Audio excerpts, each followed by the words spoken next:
So meron na naman tayong bagong loan up na i-share ko sa inyo. Pag-uusapan natin to kasi bagong-bago talaga siya this year 2026 lang. Which is itong si Sky Peso Online Quick Loan. So isa po siyang loan up na download natin sa Google Play Store. At if ever na na-encounter nyo na siya, hindi ko kasi alam kung na-notice nyo rin to eh. Pero kasi na-notice ko kaagad-agad, alam nyo naman tayo, lapitin tayo ng mga bagong OLA or bagong loan up. So ano naman bang meron dito sa bagong loan up na ito? Well, before I start, disclaimer lang muna tayo, no? This video is not sponsored and basically based on my personal experience lang po. Pero mabigyan ko kayo ng heads up before trying this new loan up po na ito. And by the way, if you are new to my channel, nagre-review po tayo ng different online loan apps or online loan services, legit man or hindi, new man or existing. Sinisilip ko po yan at sinusubukan ko mismo. Nagbibigay po tayo dito ng legit tips, reviews, and recommendation and what online loan apps or loan services to avoid. Kaya kung gusto mo yung mga videos, you can consider subscribing at i-click mo yung bell button para lahat ng videos kayo sa updated na notified ka. Well, back to this new loan app po. Kasi upon trying this loan app po, very instant loan app po talaga siya kasi we can download the app right away, we can apply right away, and if ma-approve tayo, makakapag-loan agad-agad. Ganun yung process niya. And ito po ay hindi siya nanghihingi ng income documents, so everybody can apply, mapa-housewife ka, mapa-unemployed ka, and of course kahit employed ka. Sobrang okay yun. Well, ito na nga no, so since nakita ko yung ads kasi neto at kinlik ko agad yung install now, which is nag-direct nga ako sa Google Play Store at doon lang po natin siya madadownload. Kung makikita nyo dito, napaka-konti pa lang ng reviews niya at downloads niya kasi bagong-bago pa nga lang. This February 2026 lang po ito na release at nag-update. Sabi niya dito, under daw po siya kay Delicia Lending Investor and Trading Corporation. Well, in fact, alam nyo naman kapag mga ganito po is agad-agad sinisilip muna natin yan sa SEC website under sa list of recorded online lending platform kasi loan up po ito. Well, I found out po, wala po siya doon. So, I don't know, baka bago lang. So, let's see. Pero kasi sa SEC website, time to time, nagbababa din po siya ng list of unrecorded online lending platform. So, time to time, nagbababa siya dyan. So, if ever kapag nandoon yung kanyang pangalan, is ibig sabihin po nun, confirm na hindi talaga sila rehistrado. So, medyo red flag yon. Pero ngayon, since bago nga lang siya, and then available kasi siya sa public, ako muna yung magta-try. So, stay tuned lang muna kayo, keep watching. So, in-install ko po yung app. And then dito po bubungan agad sa atin yung pinaka-homepage niya po na nagpapautang daw po siya ng up to 50,000 pesos. And as first timer po na mangutang dito, huwag tayo mag-expect. Subject for evaluation po tayo dito. And usually po, hindi sila mag-o-offer ng sobrang taas talaga. Like, ito talaga nasagad ha, hindi siya ganun. Pero ma-o-offeran. So anyways po, i-click lang natin tong apply na. And then here po, I need to input my mobile phone number. And then click natin yung get it para masendan tayo ng verification code. And then enter lang din po natin yan kapag na-receive na po natin. And then after po nito, bumalik siya sa pinaka-homepage at i-click po natin ulit yung apply now. So dito po, mayroon silang pa-privacy policy and terms po na very common and usual sa loan app talaga. For me, ginaw ko siya and in-accept ko siya para hindi rin siya magpapap up mamaya kasi magre-require talaga siya later on. So anyways, after po nito is the ID verification na po agad-agad. Nandito na po lahat ng list po na kailangan yung malaman sa mga IDs po na nire-require po nila. Isa lang po yung kinakailangan po nila dito and kapag nakapili na po tayo, pipicturean po natin yan right away. Make sure na valid po yan kasi may mga loan app na hindi talaga nag-a-accept kapag hindi valid. So hindi tayo makakapag-proceed kapag hindi tayo makakapag-provide. Well, kapag na-picturean po natin yan, mag-auto-capture din po yung ating full name, ID number at saka date of birth. Well, after po nito, this is followed by our facial verification na po. Then after po nito is we need to undergo their application process na and don't worry, mabilis lang to. Ito lang naman yung mga kailangan nila under ng basic information, gender, marital status, loan purpose, email, educational background, addresses po natin, and then number of credit cards daw. Well, dito sa baba guys, no need to fill up kasi optional naman tong mga to, itong si Viber, baka phone number, tsaka si Facebook account na ayaw nating i-provide. Well, after po nito, move on tayo sa next step which is the job information na po. Dito guys, no, clearly nakikita niyo naman, this is all about our occupation, income, or company details. Don't worry ha, relax, kalma lang kayo kasi under naman ng occupation, ito yung mga pagpipilian. Kahit pa tayo ay unemployed, housewife, student nga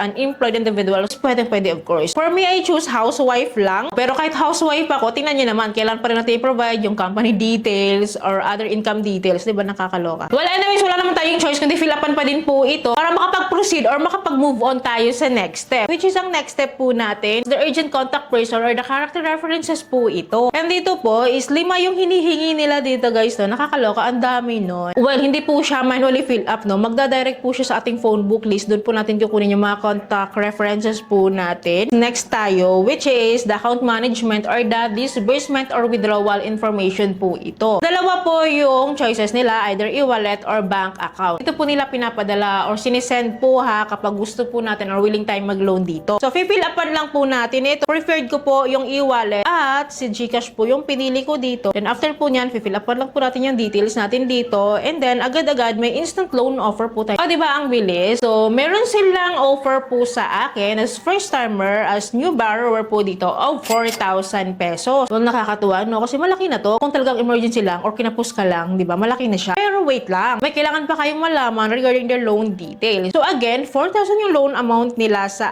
atin. So, meron silang offers sa akin of 2 periods na installment. So, 2 periods siya or 3 periods. So, ako pinili ko 2 periods kasi alam niyo naman kapag mga loan up na ganito gusto ko short term lang. Well, under the repayment schedule, no? So, lumalabas guys na from the moment or from the day that I'm trying this loan up is 7 days to pay lang po siya. So, as you can see here guys, 2 periods ngayon pinili ko pero lumalabas na one-time payment lang po ako dito at lumalabas po no na 7 days to pay lang po yung aking repayment po dito. Kasi sa pangalawang repayment schedule ko kasi mawi-waive siya kapag on time ko pong binayaran itong aking first repayment. At lumalabas naman, kita-kita nyo naman dyan, yung total po na babayaran ko is 4,555 pesos. Ang loan naman ko is 4,000. So sa tingin niya, magkano yung interest rate nun? Well, lumalabas po na 13.87% po yung aking interest rate po dito. Ito pa yung kita nila sa akin for 7 days to pay. Okay ka na ba doon? Carry na ba yun? Well, wait, there's more. Kasi balik tayo dito no sa breakdown or sa loan details po nila. Dito sa baba guys, may nakalagay dyan na upfront service fee minus 1,000 pesos. Well, clearly, hindi po siya buong matatanggap kasi po itong minus 1,000 pesos na ito, ibabawa siya sa pinaka-loan amount ko na 4,000 pesos. So, lumalabas po